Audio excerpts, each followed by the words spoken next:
امریکہ میں دیکھیں، یورپ میں دیکھیں، جو چائنا میں شروع میں ہوا تھا، تو پاکستان کے تو نسبتاً بہت بہتر حالات تھے. تو لگ ایسے رہا تھا کہ اس کا بھی جس طرح کشمیر ایشو کا بھی فائدہ اٹھا کے تو پریشرائز کرنا تھا، اور اصل میں مقصد تو ایک ہی ہے کہ اپنی کرپشن بچانے کے لیے. تو اس باری بھی یہی مجھے یہ تاثر ملا کہ لوگ یہاں ملک مشکل میں ہے لیکن یہ پوری کیش کرنے کی کوشش کر رہے ہیں. تو جیسے جیسی اموات بڑھ رہی ہیں تو یہ کہا جا رہا ہے کہ جناب گورنمنٹ کی پالیسیز ٹھیک نہیں ہیں، گورنمنٹ کنفیوزڈ ہے، گورنمنٹ کو پتہ نہیں کیا کرنا ہے. اور یہ کہ جی جیسے اگر زیادہ اموات ہوتی ہیں تو یہ گورنمنٹ کا قصور ہے. میں اس لیے یہ آج آپ کے ساتھ بات کر رہا ہوں کہ ضروری ہے آپ کا سمجھنا، اور میں یہ اپنے دل سے آپ کو کہہ رہا ہوں کہ جتنی مجھے خوشی ہے جیسے میری ٹیم نے ان 3 مہینے کے اندر باقاعدہ کنسلٹیشنز کر کے، مشاورت کر کے صوبوں کے ساتھ، ڈاکٹروں کے ساتھ، ایکسپرٹس کے ساتھ ہر روز بیٹھ کے جیسے انہوں نے گائیڈ کیا ہے، میں نے ساری دنیا کے اندر دیکھا ہے کہ جس طرح دنیا نے مقابلہ کیا ہے، برطانیہ کو دیکھا ہے، امریکہ کو دیکھا ہے. میں یہ اپنے دل سے کہتا ہوں کہ مجھے فخر ہے اپنی ٹیم کے اوپر. انہوں نے زبردست قسم کا انالیسس کیا، اور جو یہ کرتی گئی ہیں راستے میں، جو ہم قدم اٹھاتے گئے ہیں، میں آج آپ کو بتاؤں گا کہ ہم بڑے خوش قسمت ہیں کہ ہمارے پاس اس طرح کے لوگ ہیں جن کی مسلسل اچھی ایڈوائس آتی رہی، اور ہم پریشر میں نہیں آئے. بڑا پریشر تھا. ابھی بھی جو ہمارے مخالف ہیں وہ کہتے ہیں جی پہلے لاک ڈاؤن کر دینا چاہیے تھا. کوئی کہتا ہے لاک ڈاؤن، جس طرح کہ وہ حل ہو جانا تھا. تو میں آج آپ کے سامنے، کیونکہ اللہ الحق ہے، میں آپ کے سامنے بتانا چاہتا ہوں کہ ہم کتنا بچے ہیں. اللہ کا شکر ہے کہ آپ کی گورنمنٹ پریشر میں نہیں آئی، اور ہم نے وہ لاک ڈاؤن نہیں کیا جو کئی ملکوں میں اور خاص طور پہ ہمارے ہمسائے ہندوستان نے کیا. میں بار بار آپ کو کہتا گیا پہلے دن سے کہ ہمارا مسئلہ مغرب سے، چائنا سے، امریکہ سے مختلف ہے، کیونکہ 25% پاکستانی غربت کی لکیر سے نیچے. تو جب ہم لاک ڈاؤن کرتے ہیں تو ہمیں یہ سوچنا چاہیے کہ لاک ڈاؤن کا تو اثر عذاب ہی غریب کے اوپر آتا ہے. میں تو آپ کو پہلے دن سے کہتا رہا کہ ہمیں تو یہ ہے کہ ایک طرف سے ہم نے لوگوں کو کورونا سے بچانا ہے، دوسری طرف سے لاک ڈاؤن کی وجہ سے جو غربت پھیلنی ہے اور غربت کی وجہ سے جو لوگوں نے مرنا ہے اس سے بچانا ہے. میں پہلے دن سے آپ کو کہہ رہا ہوں. اور ہمارے جو مخالف تھے وہ تنقید کرتے رہے، اور مجھے بڑا برداشت کرنی پڑی. پہلے 4 ہفتے جو مسلسل تنقید کی کہ جی لاک ڈاؤن ٹھیک نہیں کر رہا، پتہ نہیں ہے اس کو کیا کرنا ہے، وغیرہ وغیرہ. آج ذرا دیکھیں، اللہ الحق ہے، آج ایک سروے چھپی ہے اور میں یہ چاہتا ہوں آپ کے سامنے رکھنا چاہتا ہوں. ہندوستان کے اندر جب انہوں نے لاک ڈاؤن لگایا، اور آپ کو پتہ ہے ہندوستان نے لاک ڈاؤن کیسے کیا، ایک دم انہوں نے جو مجھے کہا جا رہا تھا انہوں نے کرفیو لگا دیا، بند کر دیا ہندوستان. اب آپ کے سامنے اس لاک ڈاؤن سے کیا ہوا ہندوستان کے لوگوں کو، میں چاہتا ہوں ذرا یہ آپ یہ سنیں. سروے کی گئی ہے ہندوستان کے اندر، اور یہ سروے کس نے کی ہے؟ اس میں ایکسپرٹس تھے university of Pennsylvania, university of Chicago, اور ممبئی بیسڈ ایک مانیٹرنگ دا انڈین اکانومی ایک ان کی آرگنائزیشن CMI. انہوں نے سروے میں کیا چیزیں سامنے آئیں؟ یہ اس لاک ڈاؤن جو انہوں نے بڑا سخت لاک ڈاؤن کیا، جو مجھے کہا جا رہا تھا کرو پاکستان میں، اور ابھی بھی تنقید کر رہے ہیں کہ اگر وہ کر دیتے تو یہاں شاید اتنی تیزی سے نہ پھیلتی، یا اب جو پھیل رہی ہے تیزی سے تو پاکستان میں نہیں پھیلی اللہ کے کرم سے. پہلی چیز، 84% ہندوستان کے گھرانے ان کی آمدنی میں نقصان ہوا لاک ڈاؤن سے. لیکن یہ اتنا خوفناک بات نہیں ہے. جو اگلی بات ہے، 34% گھرانے، یعنی جو نچلا غریب طبقہ، 34% گھرانوں کے اندر آج یہ صورتحال ہے یہ سروے کے مطابق کہ اگر ان کو اس وقت امداد نہ کی گئی وہ گزارا نہیں کر سکیں گے اگلے 2 ہفتے میں. اگر 2 ہفتے میں امداد نہ کی گئی وہ گزارا نہیں کر سکیں گے. یہ سروے کہہ رہی ہے کہ اس لاک ڈاؤن کی وجہ سے جو آج وہاں حالات ہیں. اور اس کے علاوہ تقریباً 3 کروڑ نوجوان جو 30 اور 20 سال کے درمیان ہیں ان کی نوکریاں چلی گئی. 3 کروڑ لوگوں کی. لیکن جو اس سروے کے اندر چیز آئی ہے کہ جو امیر طبقہ تھا اس کو کوئی فرق نہیں پڑا. ان کو لاک ڈاؤن سے کوئی فرق نہیں پڑا. جو میں آپ کو کہتا رہا کہ آج اگر عمران خان کو کہہ دے لاک ڈاؤن ہے, میں اپنے گھر میں لاک ڈاؤن ہو جاتا ہوں, مجھے کیا فرق پڑتا ہے؟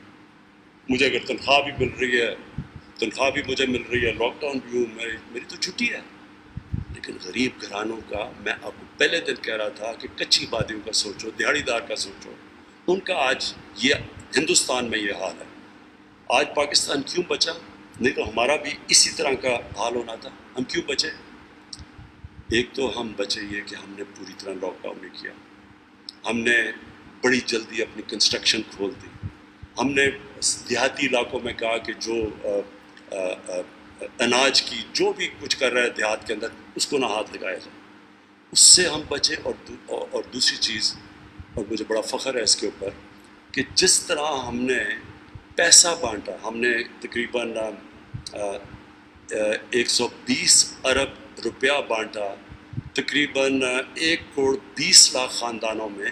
اور سب سے جو غریب خاندان تھے اس کی وجہ سے بھی آج ہمارے وہ حالات نہیں ہیں جو کہ ہندوستان میں. میں دوسری بات آپ سے جو کرنا چاہتا ہوں وہ یہ کہ یہ آنے والے دنوں میں بدقسمتی سے مجھے افسوس سے کہنا پڑتا ہے کہ یہ اب اموات پاکستان میں بڑھیں گے. یہ ساری دنیا کے اندر جو کرونا وائرس کا آپ اگر دیکھیں تو وہ ایک ایسے جاتی ہے کہ پہلے ایک اوپر جاتی ہے اور پھر وائرس نیچے آنی شروع ہو جاتی ہے. یعنی جو انفیکشنز ہیں وہ نیچے آنی شروع ہو جاتی ہے. ہماری اس وقت وائرس میں جو میں بار بار کہہ بیٹھا ہوں ہماری ابھی اوپر جا رہی ہے. لیکن جو اگلا فیز ہے میں پہلے یہ بتاؤں گا کہ ہم کیا کر رہے ہیں, پھر میں بار بار آپ سے یہ کہوں گا کہ جو میں آپ سے امید لگا رہا ہوں. دیکھیں یہ ایک مشکل وقت ہے, ساری دنیا میں مشکل وقت آیا. جو قومیں مل کے اس کا مقابلہ کریں گی ان کا وقت اتنا مشکل نہیں ہوگا بنسبت ان قوموں کے جدھر انہوں نے احتیاط نہ کی. SOPs جو بعد میں ابھی میں آپ سے بات کرتا ہوں.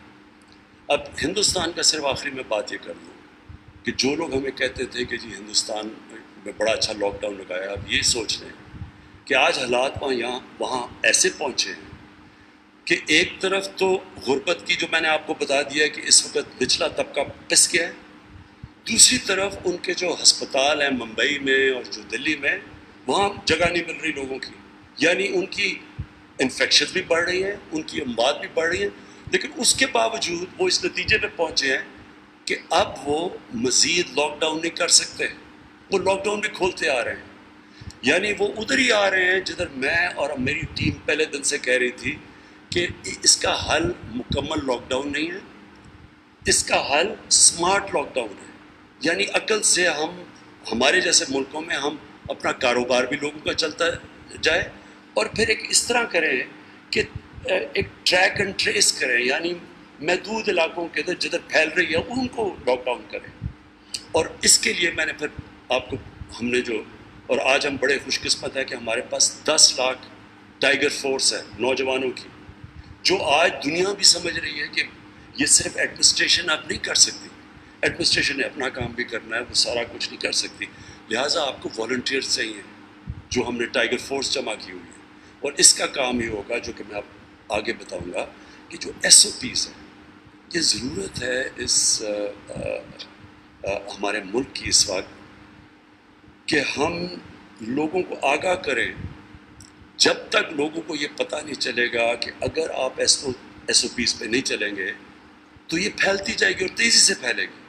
اور اگر یہ تیزی سے پھیلے گی تو جس طرح پریشر پڑنا شروع ہو گیا ہے ہمارے ہسپتالوں پہ, میں آپ کو پہلے کہہ رہا تھا کہ ہم اس لیے جا رہے ہیں کہ لوگ احتیاط کریں کیونکہ ہسپتالوں پہ پریشر نہ پڑے.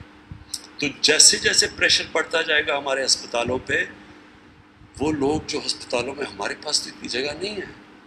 یہ یاد رکھیں کہ امریکہ جیسی جگہ میں، نیو یارک جو دنیا کا سب سے امیر شہر ہے، نیو یارک دنیا میں کوئی شہر اتنا امیر نہیں جتنا وہ ہے. آپ کو پتہ ہے کہ وہاں بھی ہسپتالوں کا کیا حال ہوا تھا. ان کو بھی مشکل پڑ گئی تھی، وہاں بھی وینٹیلیٹرز کی کمی ہو گئی تھی. ادھر بھی جو میڈیکل سٹاف ہے، جو ہیلتھ ورکرز ہیں، ادھر بھی ان کے اوپر پریشر پڑ گیا تھا. تو ہمارا ملک جدھر پہلے ہی ہم نے 70 سال میں خرچ ہی نہیں کیا اپنے ہسپتالوں پہ، ہیلتھ پہ. ہمارے تو یہاں صاحب اقتدار، ان کا تو کھانسی بھی ہوتی تھی تو وہ باہر چلے جاتے تھے، جو باہر علاج کرواتے ہیں، جن کو پتہ ہی نہیں کہ پاکستان میں ہیلتھ سسٹم کے کیا حالات ہیں اور کتنا یہاں خرچے کی ضرورت ہے یا کتنی ضرورت ہے ان کو ٹھیک کرنے کی. جو ہسپتال اچھے تھے جب آزاد ہوا پاکستان، گورنمنٹ ہاسپٹل، آہستہ آہستہ سب کو پتہ ان کا کیا حال تھا کیونکہ صاحب اقتدار کو تو فکر ہی نہیں تھی، ان کو تو اپنے باہر علاج کروانے تھے. تو اس لیے یہ آپ نے سمجھنا ہے، وہ میں آخر میں بھی آپ سے بات کروں گا کہ کتنا ضروری ہے اس وقت اس قوم کو سمجھنا کہ اگر ہم ایس او پیز پہ نہیں چلیں گے، اگر ہم احتیاط نہیں کریں گے تو اس کے پھر آگے اثرات جو ہمارے ہسپتالوں پہ پڑیں گے، اور جو پھر آگے بیچارے لوگ ہوں گے جو بچ بھی سکیں گے، جو ہمارے بزرگ ہیں، جو بیمار لوگ ہیں، جن کو ضرورت پڑے گی ہسپتالوں کی، ہم ان کی جانوں خطرے میں ڈال رہے ہیں. میں ابھی صرف پہلے آپ کے سامنے یہ رکھوں کہ ہم اب کیا کرنے جا رہے ہیں. پہلے تو میں آپ کو یہ بتانا چاہتا ہوں کہ اب سے میں نے فیصلہ کیا ہے کہ میں یہ پرائم منسٹر آفس سے میں سارے ملک کا جائزہ لوں گا کہ ایس او پیز کے اوپر، یعنی جو ہم نے شرائط دی ہیں کہ جو بھی اگر دکانیں کھلنی ہیں تو کیا ان کو کن کنڈیشنز کے اوپر، کن ایس او پیز پہ چلنا ہے، وہ اب میں یہاں سے مانیٹر کروں گا. اور میں آج مثلا میرے پاس رپورٹ آ گئی ہے پنجاب میں، سندھ میں کتنے ایس او پیز کے اوپر عمل کیا گیا، خیبر پختونخوا میں. تو ہر جگہ پہ اب میرے پاس رپورٹ ہے کہ مسجدوں میں کتنا احترام کیا جا رہا ہے، اگر عدالتوں میں لوگ جا رہے ہیں تو اس پہ کتنا احترام کیا جا رہا ہے، پبلک آفیسز میں، پارکس کے اندر، پبلک پارکس کے اندر، انڈسٹری کے اندر، شاپنگ مالز کے اندر، دکانوں کے اندر، لوکل ٹرانسپورٹ جب چل رہی ہے تو اس کے اوپر لوگ کتنا عمل کر رہے ہیں، اور انٹر سٹی کے اندر، پرائیویٹ ٹرانسپورٹ کے اندر. یہ اب میرے پاس ہر روز رپورٹ آیا کرے گی، اور اس رپورٹ کے اوپر ایڈمنسٹریشن کے ساتھ مل کے اور اپنی ٹائیگر فورس کے ساتھ مل کے ہم ایکشن لیں گے. ہمیں جب پتہ چلے گا کہ کوئی کون سا صوبے میں اگر نئی کام ان کے اوپر عمل کیا جا رہا، پھر ان کو بند کیا جائے گا. جو اسمارٹ لاک ڈاؤن کا مطلب یہ تھا کہ ادھر سے جدھر سے پھیل رہی ہے اس جگہ کو بند کر دیا جائے گا. تو لہٰذا جو میں سب سے آج جو ہمارے دکاندار ہیں، ہمارے مالز پہ ہیں، ہمارے ٹرانسپورٹ پہ جتنے بھی لوگ ہیں، جو بھی مینیجرز ہیں، میں آج آپ سب کو کہہ رہا ہوں کہ یہاں سے مانیٹر کیا جائے گا، اور جو عمل نہیں کیا جائے گا وہاں بند کر دیا جائے گا. ان کو اگر وہ دکان ہے وہ نہیں کر رہی تو دکان کو بند کر دیا جائے گا، مال ہے تو اس کو بند کر دیا جائے گا، فیکٹری نہیں کر رہی تو اس کو بند کر دیا جائے گا. اگر ایک محلے میں ہم دیکھ رہے ہیں کہ پھیل رہا ہے اور محلے والے نہیں کر رہے، اس ایریا کو کارڈن آف کر دیا جائے گا. اور یہ جو ہماری فورس ہوگی یہ مدد کرے گی، جو ٹائیگر فورس ہے یہ مدد کرے گی ایڈمنسٹریشن سے لوگوں کو عمل کروانے میں. اب تک اتنا ہم نے زور نہیں ڈالا کیونکہ ہم دیکھ رہے تھے، پہلے تو ہمیں ڈیٹا گیدر کر رہے تھے. تو اب جو ہمارے پاس ڈیٹا آ رہا ہے، میں آپ کو آج کہنا چاہتا ہوں کہ ہم اب سختی کریں گے. میں یہاں سے بیٹھ کے پورا جائزہ بھی لوں گا اور پوری طرح اپنی ایڈمنسٹریشن کے ذریعے پوری اب سختی کروں گا. اس کے علاوہ میں آج آپ کو بتانا چاہتا ہوں کہ اور ہم کیا کرنے جا رہے ہیں. پہلے تو جو سب سے زیادہ پریشر پڑا ہوا ہے ہمارے ہیلتھ ورکرز کے اوپر، ان کے لیے اب ہم ایک اسپیشل پیکج تیار کر رہے ہیں. میں اپنے ڈاکٹرز، اپنے نرسز جو ہاسپٹلس میں کام کرنے والے ہیں، سارا جو عملہ ہے، میں آج سب کو یہ کہنا چاہتا ہوں کہ دیکھیں یہ مشکل وقت ہے، یہ آپ اللہ کا کام کر رہے ہیں. مجھے پتہ ہے کہ آپ کے اوپر پریشر ہے، اور ہمیں یہ بھی پتہ ہے کہ چانس آپ کو زیادہ ہے وائرس لگنے کی. لیکن میں صرف آپ کو یہ کہہ سکتا ہوں کہ اب تک جو ہم دیکھ رہے ہیں پاکستان میں جو اموات ہوتی ہیں، جتنی انفیکشنز ہیں، دنیا میں سب سے کم ہے. بہت کم لوگ، 1% سے بھی نیچے جو لوگ، اور وہ بھی وہ ہوتے ہیں یا تو زیادہ بوڑھے ہوں یا ان کو پہلے سے کوئی بیماری ہو، بلڈ پریشر ہو یا ڈائبٹیز ہو. لیکن اس کے علاوہ میں اپنے ہیلتھ ورکرز کو خاص کہنا چاہتا ہوں کہ دیکھیں اس کو آپ نے جہاد سمجھنا. گورنمنٹ کی طرف سے میں آپ کو کہتا ہوں ہم آپ کی ہر مدد کرنے کے لیے تیار ہیں، اور ہم آپ کے لیے اب ایک انشاءاللہ اسپیشل پیکج لے کے آ رہے ہیں. دوسرا ایک اور ہم کام کر رہے ہیں کہ اب ہم ڈیٹا مینیجرز سارے پاکستان کے ہسپتالوں کے اندر دے رہے ہیں. یہ ڈیٹا مینیجرز ہمیں سارا مسلسل اب فیڈ بیک دیں گے، کیونکہ جو ہمارا، جب تک ہمارا ڈیٹا ایکوریٹ نہیں ہوتا، جب تک ہمیں انفارمیشن صحیح نہیں ملتی، تو اس کے تب تک ہم قدم بھی صحیح نہیں اٹھا سکتے، سٹیپس نہیں لے سکتے. تو اب میں نے یہ فیصلہ کیا ہے کہ ہم ہر ہاسپٹل کے اندر اپنے ڈیٹا مینیجرز کو بھیجیں گے جو ہمیں مسلسل فیڈ بیک دیں گے. میں اپنے لوگوں کے لیے میں بتانا چاہتا ہوں کہ یہ آج جدھر آج ہم کھڑے ہیں، اور جب یہ کرونا وائرس شروع ہوئی تھی مارچ میں، تو تب سے اب تک ہمارا سفر کیا ہے یا ہم نے کیا کیا قدم اٹھائے. لوگ پوچھتے ہیں کہ جناب آپ نے کیا کیا جب سے آپ آئے ہیں.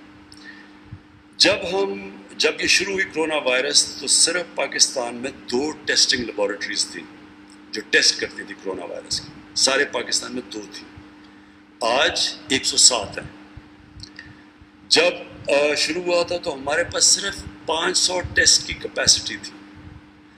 آج ہم 4 گھنٹے میں 25,000 ٹیسٹ کر سکتے ہیں، اور ہمارے پاس کیپیسٹی 12 لاکھ ٹیسٹ کی کیپیسٹی ہو گئی. جب یہ شروع ہوئی تھی تو سارے پاکستان میں کتنے وینٹیلیٹرز تھے جو آئی سی یو بیڈز کے ساتھ وینٹیلیٹرز ہوتے ہیں؟ 2800 تھے. آج پاکستان میں 4,800 ہیں، اور اس کے اوپر ہم نے 1,400 آرڈر کیے ہوئے ہیں. یاد رکھیں کہ جو وینٹیلیٹرز ہیں، ہاں سوری یہ میں کلیئر کر لوں کہ 12 لاکھ ٹیسٹ مہینے کے ہم کر سکتے ہیں. یہ جو وینٹیلیٹرز کا پھر سے بتا دوں، 2800 تھے، آج 4,800 وینٹیلیٹرز ہیں. آرڈر کیے ہوئے ہیں 1,400. مسئلہ آپ سب کو پتہ ہونا چاہیے کہ دنیا میں اس وقت وینٹیلیٹرز کی شارٹیج ہے. پاکستان میں کوشش کر رہے ہیں، ابھی ٹرائلز کر رہے ہیں کہ پاکستان میں وینٹیلیٹرز بنائے جائیں، لیکن ان کی ابھی ٹیسٹنگ ہو رہی ہے، تو ابھی تک ہم کہہ نہیں سکتے کہ پاکستانی وینٹیلیٹرز ہم استعمال کر سکتے ہیں یا نہیں.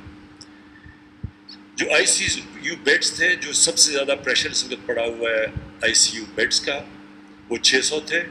آج ہمارے پاس 1,300 آئی سی یو بیڈز ہیں. زیادہ کیوں نہیں ہم کر سکتے؟ لوگ کہتے ہیں جی آپ کو اور کرنے چاہیے تھے. اس کا ایک مسئلہ ہے کہ جو آئی سی یو بیڈ کے لیے جو سٹاف چاہیے، جو نرسز چاہیے، وہ بڑی اسپیشلائزڈ ہوتی ہیں، اسپیشلائزڈ ٹریننگ کی ضرورت ہے. تو اس کے لیے ہم یہ بھی آپ کو کہیں کریش کورسز کر رہے ہیں کہ جلدی ہم ٹرین کریں سٹاف کو. تو بیڈز کی ایک مسئلہ پڑا ہوا ہے ہمارا وینٹیلیٹرز کا، جیسے وہ آئیں گے، اور دوسرا کہ ٹرینڈ سٹاف کی آپ تیاری کروا رہے ہیں. اور پھر جو آکسیجن، جس کی اس وقت بہت ضرورت پڑی ہوئی ہے آکسیجن کی، ہماری کوشش یہ ہے کہ جو مزید آکسیجن کے بیڈز ہیں وہ ہم 2,000 بیڈز کا اضافہ کریں. 1,000 بیڈ انشاءاللہ ہم جون تک تیار کر لیں گے، اور پھر سے رکاوٹ ہے اس میں ٹرینڈ سٹاف کی، اور اس کو بھی جلدی ٹرین کریں. اور انشاءاللہ جولائی میں 1,000 آکسیجن والے بیڈز اور ہم پروڈیوس کر دیں گے، یعنی سارے صوبوں میں. میں آخر میں صرف اب آپ سے جو آخر میں بار میں کہتا ہوں، میں آج پھر آپ سے کہہ رہا ہوں، دیکھیں گورنمنٹ پوری کوشش کر رہی ہے. میں پھر سے کہتا ہوں کہ جو ہم نے کیا، مجھے بڑا فخر ہے کہ ہماری جو ٹیم تھی، جو ہر روز صبح بیٹھتی ہے، جو ہر روز جائزہ لیتی ہے، جو پروجیکشنز بھی کرتی ہیں. اور آپ حیران ہوں گے کہ ابھی تک جو بھی پروجیکشنز کی تھی تقریباً وہ اس سے کم ہوئی ہے، کیونکہ ہم نے سوچا تھا ابھی تک زیادہ برے حالات ہوں گے. تو ابھی تک تو پروجیکشنز کم ہوئی ہیں لیکن انہی کی اسی طرح چل رہا ہے. اب جدھر آج ہم کھڑے ہیں, آخری بات میں جو کر رہا ہوں, جدھر آج ہم کھڑے ہیں کہ اگر ایس او پیز کے اوپر ہم بھی یہاں سے اب میں پوری طرح سختی کریں گے اب, اور اگر آپ بھی ان کے اوپر عمل کر لیں تو انشاءاللہ ہم یہ جو خطرہ ہے کہ بہت زیادہ کیسز ایک دم ہو جائیں گے, انشاءاللہ اس سے ہم بچ جائیں گے. ہم پھر بھی جو اب ایڈ کرتے جا رہے ہیں بیڈس, انشاءاللہ ہم اس سے کوپ کر لیں گے. یعنی ہم ہمارے گیون کہ ہمارا ہیلتھ سسٹم وہ نہیں ہے جو کہ مغرب کا ہے, انشاءاللہ ہم گزارا کر لیں گے. لیکن اگر ہم نے اس کے اوپر نہ عمل کیا, اور جس طرح کی میں لاپرواہی دیکھ رہا ہوں, مجھے افسوس سے کہنا پڑتا ہے کہ ہماری جو عوام ہے وہ بڑی لاپرواہی کر رہی ہے اس کے اوپر. وہ لوگوں سے پوچھو, وہ کہتے ہیں جی ہم نے تو کوئی کورونا دیکھی نہیں ہے, وہ کہتے ہیں جی ہمیں تو پتہ ہی نہیں کوئی مرا ہے کورونا کی وجہ سے. یہ بڑی خطرناک یہ سوچ ہے, کیونکہ دیکھیں کورونا نے پڑھنا ہے, اور صرف ہم تب اس ملک کو مشکل سے بچا سکتے ہیں, اور جو ہم سمجھ رہے ہیں کہ اس مہینے اور اگلے مہینے میں جو سب سے جو پیک ہوگی وہ اگلے مہینے جولائی میں ہوگی. قرآن کے اندر اللہ ہمیں کہتا ہے کہ احتیاط کرو, اللہ سے بھی مانگو لیکن احتیاط کرو. ہم جب نماز پڑھتے ہیں تو ہم صرف ایک چیز اللہ سے مانگتے ہیں کہ اللہ ان کے راستے پہ لگا جن کو تو نے نعمتیں بخشی, ان کو نہیں جو غلط راستے پہ چلے گئے, اپنی تباہی کے راستے پہ چلے گئے. یعنی جب آپ نماز پڑھتے ہیں تو ہمیشہ آپ وہ راستہ مانگتے ہیں جس پہ اللہ نعمتیں بخشے, ان کو جن پہ نعمتیں بخشتا ہے. ہر وقت ہمارے سامنے دو راستے ہوتے ہیں, ایک تباہی کا راستہ ہوتا ہے اور ایک وہ راستہ جس میں اللہ ہمارے اوپر برکت اس کی آتی ہے. میں آج پھر آپ سے تاکید کرتا ہوں, میں اپنی ٹیم کی طرف سے, اپنے جو ہیلتھ ورکرز ہیں, ہمارے ڈاکٹرز ہیں, نرسز ہیں جن کے اوپر سب سے زیادہ پریشر ہے, ان کی طرف سے آپ پہ تاکید کرتا ہوں کہ آنے والے دنوں میں یہ جو آپ ایس او پیز دے رہے ہیں, اس کو ایک اپنی ایسی ڈیوٹی سمجھیں کہ آپ نے لوگوں کی جانیں بچانی ہے ایس او پیز پہ چل کے. بلڈ پریشر, ڈائبٹیز اور بوڑھے لوگ, ان کی جانیں خطرے میں آ جائیں گی اگر ہم احتیاط نہیں کریں گے. اور میں یہ آپ سے امید رکھتا ہوں, مانیٹر کروں گا یہاں سے بیٹھ کے, اور انشاءاللہ مجھے امید ہے کہ اگر آپ سب اب سے احتیاط کرنا شروع کریں تو وہ مشکل وقت نہیں آئے گا جو خدا نخواستہ آ سکتا ہے اگر ہم احتیاط نہ کریں. پاکستان پائندہ باد. کہاں طالب علم. وزیر اعظم پاکستان عمران خان ملک کی موجودہ صورتحال پر اظہار خیال کر رہے تھے. براہ راست مناظر ہم آپ کو دکھا رہے تھے. کرونا وبا کے باعث اموات کا پہلے سے اندازہ تھا. وزیر اعظم عمران خان نے یہ کہا ہے. ساتھ ہی ساتھ انہوں نے تنقید کا نشانہ بنایا اپوزیشن لیڈر کو. انہوں نے کہا کہ وہ ماسک پہن کر لیپ ٹاپ کے آگے بیٹھ جاتے ہیں اور کوششیں کرتے ہیں کہ حکومت کو ذمہ دار ٹھہرایا جا سکے جو صورتحال کرونا کے بعد